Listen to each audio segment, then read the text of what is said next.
Cheek filler, you're a month post injectable and you're finding you're still having an issue with some sort of pain. So I'm going to go through 6 options of what it possibly could be.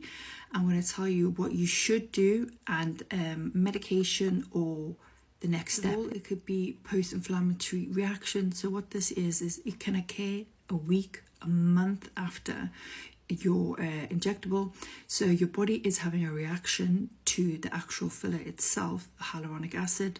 You know, not all fillers are created the same and they're not equally. They're cross-linked and additives, preservatives, depending on the brand itself.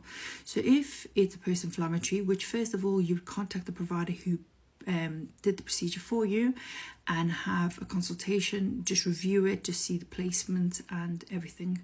If it's a post-inflammatory response, you're looking at anti-inflammatories to aid you with that. Secondly, you got localized infection. This is extremely rare that this occurs, but you can have an infection on the site. This is quite confusing. It's hard to distinguish between post-inflammatory infection, vascular occlusion, vascular compression. So this is why you definitely need to go and have your review and speak to your provider. So with the localized infection that you could be having is you would need a course of antibiotics. So that's why you need a prescription for it. Again, this is extremely rare in these cases. You've got to think of where you've had the filler, the placement of the filler. If you've had on the cheekbone, so you're going to periosteum to the bone and placing filler there.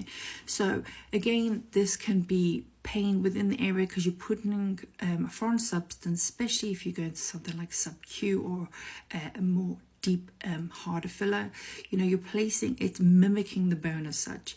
So, you know, there can be inflammation and swelling there that could last a little bit longer.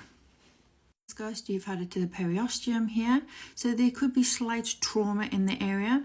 So because you've gone down to the bone, if the bone has been knocked in a sense, so that is the trauma. Or if you've had repeated cheek filler treatments in a very short amount of time. So there's many things going on. Also, we talked about vascular occlusion and vascular compression.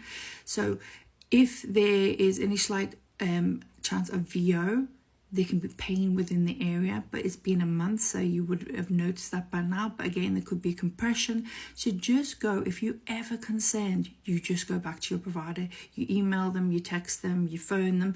If you do not feel comfortable going back to your provider, you find another provider that you can do a virtual consultation if need be, or just walk in. We're always there to help you. If there's any cause of vascular VO or vascular compression, again, you need hyaluronidase to dissolve that. If you're allergic to dissolving, there's always another product that you can use, which you apply topically on top, and this is by a soft filler, if I remember correctly, and then this can dissolve your filler. So always contact your provider. We're here to help.